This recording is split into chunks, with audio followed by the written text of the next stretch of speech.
नमस्कार दोस्तों, स्वागत है आपका अपने YouTube चैनल में। आज की इस वीडियो में हम लोग जानने वाले हैं 50 अति महत्वपूर्ण प्रश्न, टॉप 50 इंपॉर्टेंट प्रश्न जो आपके हर एग्जाम के लिए, आगामी एग्जाम के लिए इंपॉर्टेंट है। आप कोई भी एग्जाम की तैयारी कर रहे हैं तो दोस्तों बने रहिए हमारे इस कंटेंट में और चलिए शुरू करते हैं और देखते हैं 50 अति महत्वपूर्ण प्रश्न। जब जब कांच की छड़ को रेशम में रगड़ा जाता है, जब कांच की छड़ को रेशम में रगड़ते हैं तो छड़ क्या होगा? तो धनावेशित हो जाती है। ऑप्शन नंबर बी इस क्वेश्चन का सही जवाब। नेक्स्ट क्वेश्चन सेकंड नंबर, किसी आवेशित चालक का संपूर्ण आवेश किसी आवेशित चालक का संपूर्ण आवेश उसके बाहरी पृष्ठ पर रहता है। ऑप्शन नंबर बी इस क्वेश्चन का सही जवाब हो जाएगा। नेक्स्ट क्वेश्चन, दो विद्युत आवेश के बीच लगने वाला बल दो विद्युत आवेश के बीच लगने वाला बल संबंधित है कूलॉम का नियम से। ऑप्शन नंबर बी इस क्वेश्चन का राइट आंसर हो जाएगा। नेक्स्ट क्वेश्चन फोर्थ नंबर, यदि दो विद्युत आवेशों के मध्य दूरी से आधा कर दिया जाए यदि दो विद्युत आवेश के मध्य की दूरी को आधा कर दिया जाए तो उनके मध्य विद्युत बल का मान क्या हो जाएगा? तो चौगुना हो जाएगा। ऑप्शन नंबर सी इस क्वेश्चन का सही जवाब हो जाएगा। नेक्स्ट क्वेश्चन 5 नंबर, समान आवेश में क्या होता है? तो समान आवेश में विकिरण होता है। ऑप्शन नंबर सी सही जवाब हो जाएगा। नेक्स्ट क्वेश्चन 6 नंबर, जब एबोनाइट की छड़ को बिल्ली की खाल से रगड़ते हैं जब एबोनाइट की छड़ को बिल्ली की खाल से रगड़ते हैं तो एबोनाइट की छड़ ऋण आवेशित हो जाता है। ऑप्शन नंबर ए इस क्वेश्चन का सही जवाब हो जाएगा। वस्तुओं का आवेशन किसके हस्तांतरण के फलस्वरूप होता है? तो वस्तुओं का आवेशन किसके हस्तांतरण के फलस्वरूप होता है? तो इलेक्ट्रॉन के हस्तांतरण के फलस्वरूप होता है। ऑप्शन नंबर ए सही जवाब हो जाएगा। नेक्स्ट क्वेश्चन, आप कार में जा रहे हैं, मान लीजिए आप कार में जा रहे हैं, यदि आसमान से बिजली गिरने वाली हो तो सुरक्षित रहने के लिए आप क्या करेंगे? तो कार की खिड़कियां बंद कर देंगे। ऑप्शन नंबर ए सही जवाब। नेक्स्ट क्वेश्चन, दो स्थिर आवेशों के बीच लगने वाला बल दो स्थिर आवेशों के बीच लगने वाला बल उनकी मात्राओं के गुणनफल के अनुक्रमानुपाती तथा उनके बीच की दूरी के वर्ग के व्युत्क्रमानुपाती होता है। दो स्थिर आवेश के बीच लगने वाला बल है जो उनकी मात्राओं के गुणनफल के अनुक्रमानुपाती तथा दोस्तों उसके बीच की दूरी के वर्ग के व्युत्क्रमानुपाती होता है। यह नियम क्या है? तो यह कूलम का नियम है। ऑप्शन नंबर सी सही जवाब। नेक्स्ट क्वेश्चन 10 नंबर, किसी विद्युत परिपथ में इकाई धन आवेश को एक बिंदु से दूसरे बिंदु तक ले जाने में किए गए कार्य किसी विद्युत परिपथ में इकाई धन आवेश को एक बिंदु से दूसरे बिंदु तक ले जाने में किए गए कार्य द्वारा मापा जाता है उन बिंदुओं के बीच के विभवांतर को। ऑप्शन नंबर बी सही जवाब। नेक्स्ट क्वेश्चन 11 नंबर प्रश्न है, धातुएं विद्युत की सुचालक होती है क्योंकि उनमें मुक्त इलेक्ट्रॉन होते हैं। ऑप्शन नंबर ए सही जवाब। नेक्स्ट क्वेश्चन 12 नंबर, निम्नलिखित में से कौन सा सर्वोत्तम विद्युत चालक है? निम्नलिखित में से कौन सर्वोत्तम विद्युत चालक है? तो चांदी है विद्युत चालक है। ऑप्शन नंबर डी सही जवाब। नेक्स्ट क्वेश्चन, अति चालक का लक्षण क्या है? अति चालक का लक्षण है उच्च प्रागम्यता। ऑप्शन नंबर ए सही जवाब। नेक्स्ट क्वेश्चन 14 नंबर, निम्नलिखित में से कौन अर्धचालक नहीं है? निम्नलिखित में से कौन अर्धचालक नहीं है? तो जो आर्सेनिक है वो अर्धचालक नहीं है। ऑप्शन नंबर डी इस क्वेश्चन का right answer. Next question 15 number प्रश्न है, ऐसे पदार्थ जिनमें सामान्य अवस्था में मुक्त इलेक्ट्रॉन नहीं होते हैं ऐसे पदार्थ जिनमें सामान्य अवस्था में मुक्त इलेक्ट्रॉन नहीं होते हैं लेकिन विशेष परिस्थितियों में जैसे उच्च ताप या अशुद्धि मिलाने पर मुक्त इलेक्ट्रॉन प्राप्त किए जा सकते हैं, क्या कहलाते हैं? अर्धचालक पदार्थ कहलाते हैं। ऑप्शन नंबर डी सही जवाब हो जाएगा। नेक्स्ट क्वेश्चन 16 नंबर प्रश्न है दोस्तों, ताप के बढ़ाने पर चालक पदार्थों का विद्युत प्रतिरोध एवं वैद्युत चालकता पर क्या प्रभाव पड़ता है? ताप के बढ़ाने पर चालक पदार्थों का वैद्युत प्रतिरोध एवं वैद्युत चालकता पर क्या प्रभाव पड़ता है? तो वैद्युत प्रतिरोध बढ़ता है जबकि विद्युत चालकता घटती है। ऑप्शन नंबर ए सही जवाब हो जाएगा। नेक्स्ट क्वेश्चन 17 नंबर, तांबा मुख्य रूप से विद्युत चालन के लिए प्रयोग में किया जाता है। तांबा मुख्य रूप से विद्युत चालन के लिए प्रयोग में किया जाता है। इसकी विद्युत प्रतिरोधकता निम्न होती है। ऑप्शन नंबर डी सही जवाब। Next question 18 number, electric current का यूनिट निम्नलिखित में से कौन सा है? इलेक्ट्रिक करंट का यूनिट निम्नलिखित में से किसका कौन सा है? तो जो एम्पियर है वो निम्नलिखित में से इलेक्ट्रिक करंट का यूनिट है एम्पियर। ऑप्शन नंबर डी इस क्वेश्चन का right answer. Next question 19 number, आपस में जुड़ी दो आवेशित आपस में जुड़ी दो आवेशित वस्तुओं के बीच विद्युत धारा नहीं प्रभावित होती। विद्युत धारा नहीं प्रभावित होती यदि वे हैं समान विभव पर। ऑप्शन नंबर डी सही जवाब हो जाएगा। नेक्स्ट क्वेश्चन 20 नंबर, प्रत्यावर्ती धारा को दिष्ट धारा के रूप में प्रत्यावर्ती धारा को दिष्ट धारा के धारा में किसके द्वारा बदला जाता है? तो प्रत्यावर्ती धारा को दिष्ट धारा में दोस्तों रेक्टिफायर द्वारा बदला जाता है। ऑप्शन नंबर बी सही जवाब हो जाएगा। नेक्स्ट क्वेश्चन 21 नंबर, विद्युत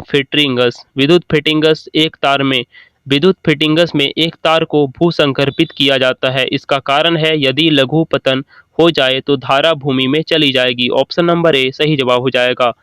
नेक्स्ट क्वेश्चन, विद्युत उपकरणों में अर्थ का उपयोग होता है। विद्युत उपकरणों में अर्थ का उपयोग होता है सुरक्षा के लिए। ऑप्शन नंबर सी सही जवाब हो जाएगा। आदर्श वोल्टमीटर की प्रतिरोधकता, आदर्श वोल्टमीटर की रेजिस्टेंस कितनी होती है? तो असीमित होती है। ऑप्शन नंबर सी सही जवाब। नेक्स्ट क्वेश्चन 24 नंबर, किसी परिपथ में एक बिंदु पर मिलाने वाली धाराओं का बीज योग होता है। किसी परिपथ में एक बिंदु पर मिलाने वाली धाराओं का बीज योग होता है 0। ऑप्शन नंबर बी इस क्वेश्चन का सही जवाब हो जाएगा। नेक्स्ट क्वेश्चन 25 नंबर, एक चालक का प्रतिरोध 440 ओम है। यदि इसे 110 वोल्ट के स्रोत से जोड़ा जाए तो इससे कितनी धारा प्रभावित होगी? तो 0.25 एम्पियर। ऑप्शन नंबर ए इस क्वेश्चन का सही जवाब हो जाएगा। नेक्स्ट क्वेश्चन 26 नंबर, रेजिस्टेंस का मात्रक क्या होता? तो रेजिस्टेंस का मात्रक ओम होता है। प्रतिरोध का मात्रक ओम। ऑप्शन नंबर डी इस क्वेश्चन का सही जवाब। नेक्स्ट क्वेश्चन, घरों में लगे पंखे बल्ब आदि लगे होते हैं तो कौन से क्रम में लगे रहते हैं? तो समानांतर क्रम में। ऑप्शन नंबर सी सही जवाब।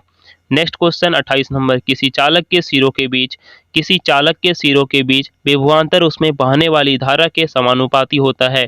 किसी चालक के सिरों के बीच विभवांतर उससे बहने वाली धारा के समानुपाती होता है। यह नियम है ओम का नियम। ऑप्शन नंबर डी सही जवाब। नेक्स्ट क्वेश्चन, यदि किसी तार की त्रिज्या आधी कर दी जाए तो उसका प्रतिरोध क्या हो जाएगा? 16 गुना हो जाएगा। ऑप्शन नंबर डी सही जवाब। नेक्स्ट क्वेश्चन, ओम का नियम क्या परिभाषित करता है? तो धारा और वोल्टता दोनों को परिभाषित करता है ओम का नियम। ऑप्शन नंबर डी सही जवाब। नेक्स्ट क्वेश्चन 31 नंबर, विशिष्ट प्रतिरोध का एसआई मात्रक क्या होता है? विशिष्ट प्रतिरोध का एसआई मात्रक ओम मीटर होता है। ऑप्शन नंबर 20 क्वेश्चन का सही जवाब हो जाएगा। नेक्स्ट क्वेश्चन, एक तार की लंबाई एल मीटर है। तार को खींचकर उसकी लंबाई का 2L मीटर कर दी जाती है। तो अब तार का प्रतिरोध कितना हो जाएगा? पहले से 2 गुना हो जाएगा। ऑप्शन नंबर ए इस क्वेश्चन का सही जवाब हो जाएगा। नेक्स्ट क्वेश्चन 33 नंबर, एक सामान्य शुष्क सेल में विद्युत अपघटय होता है। एक सामान्य शुष्क तेल में विद्युत अपघटय होता है दोस्तों अमोनियम क्लोराइड से। ऑप्शन नंबर सी सही जवाब हो जाएगा। बहुत ही इंपॉर्टेंट प्रश्न है, जरूर आप इस वीडियो को देखिए, आपको बहुत ही हेल्प होने वाले हैं। और नेक्स्ट क्वेश्चन बोल रहा है, शुष्क सेल के संबंध में निम्नलिखित में से सुमेलित कीजिए। तो इसका सही जवाब हो जाएगा दोस्तों जो ऋण इलेक्ट्रोड है, धन इलेक्ट्रोड है, इलेक्ट्रोलाइट है और विध्रुवक है। तो ए का हो जाएगा 2, ऋण इलेक्ट्रोड का हो जाएगा जिंक का कार्बन, और बी का हो जाएगा धन इलेक्ट्रोड का हो जाएगा दोस्तों कार्बन की छड़, और सी जो है इलेक्ट्रोलाइट का हो जाएगा अमोनियम क्लोराइड या का पेस्ट, और विध्रुवक का हो जाएगा मैग्नीज डाइऑक्साइड। ऑप्शन नंबर इस सही हो जाएगा। और नेक्स्ट क्वेश्चन 35 नंबर, एक कार बैटरी में प्रयुक्त विद्युत अपघटय होता है। एक कार बैटरी में प्रयुक्त विद्युत अपघटय होता है सल्फ्यूरिक अम्ल से। ऑप्शन नंबर बी इस क्वेश्चन का राइट आंसर। नेक्स्ट क्वेश्चन, शुष्क सेल है तो शुष्क सेल क्या है? तो ऑप्शन नंबर जो है प्राथमिक सेल है शुष्क सेल। ऑप्शन नंबर ए इस क्वेश्चन का राइट आंसर। नेक्स्ट क्वेश्चन, लोहे के ऊपर जिंक की परत चढ़ाने को क्या कहते हैं? लोहे के ऊपर जिंक की परत चढ़ाने को हम लोग गैल्वेनोनाइजेशन कहते हैं। ऑप्शन नंबर ए सही जवाब हो जाएगा। नेक्स्ट क्वेश्चन 38 नंबर, वैद्युत अपघटन की क्रिया में किसी इलेक्ट्रोड पर मुक्त हुए पदार्थ की मात्रा संपूर्ण प्रभावित आवेश के अनुपाती अनुक्रमानुपाती होता है। यह नियम है फैराडे का विद्युत अपघटन संबंधी प्रथम नियम। ऑप्शन नंबर ए इस क्वेश्चन का सही जवाब। वैद्युत अपघटन की क्रिया में किसी इलेक्ट्रोड के पर मुक्त हुए पदार्थ की मात्रा संपूर्ण प्रभावित उसके आवेश के अनुक्रमानुपाती होता है। यह फैराडे का विद्युत अपघटन संबंधी का प्रथम नियम कहता है। ऑप्शन नंबर ए इस क्वेश्चन का राइट आंसर हो जाएगा। नेक्स्ट क्वेश्चन 39 नंबर प्रश्न पूरा है। यदि किसी यदि किसी चालक की भौतिक अवस्था यदि किसी चालक की भौतिक अवस्था जैसे ताप आदि में कोई परिवर्तन न हो तो चालक के सिरों पर लगाया गया विभवांतर उसमें प्रवाहित धारा के अनुक्रमानुपाती होता है। यह नियम कहता है ओम का नियम। ऑप्शन नंबर बी इस क्वेश्चन का सही जवाब। नेक्स्ट क्वेश्चन 40 नंबर फैराडे का नियम संबंधित है तो विद्युत अपघटन से। फैराडे का नियम संबंधित है फैराडे विद्युत अपघटन से। ऑप्शन नंबर ए इस क्वेश्चन का सही जवाब। नेक्स्ट क्वेश्चन है एक फ्यूज तार का उपयोग डैश डैश के लिए होता है तो अत्यधिक धारा प्रवाह के समय विद्युत परिपथ को तोड़ने के लिए होता है। ऑप्शन नंबर बी इस क्वेश्चन का सही जवाब हो जाएगा। नेक्स्ट क्वेश्चन है 42 नंबर आरआरबी 2005 के एग्जाम में पूछा गया प्रश्न है और 42 नंबर प्रश्न है दोस्तों। प्रश्न बोल रहा है घरेलू विद्युत उपकरणों में प्रयुक्त सुरक्षा फ्यूज तार उस धातु से बनी होती है जिसका घरेलू विद्युत उपकरणों में प्रयुक्त सुरक्षा फ्यूज तार उस धातु से बनी होती है जिसका गलनांक कम हो। ऑप्शन नंबर बी इस क्वेश्चन का सही जवाब। 43 नंबर प्रश्न है एक फ्यूज की तार को इन लक्षणों के कारण पहचाना जाता है तो एक फ्यूज की तार को इन लक्षणों के कारण पहचाना जाता है तो उच्च प्रतिरोधकता तथा निम्न गलनांक के कारण एक फ्यूज तार को पहचाना जाता है। ऑप्शन नंबर सी इस क्वेश्चन का सही जवाब हो जाएगा। नेक्स्ट क्वेश्चन 44 नंबर प्रश्न बोल रहा है बिजली सप्लाई के मेंस में फ्यूज एक सुरक्षा उपकरण के रूप में लगा हुआ होता है।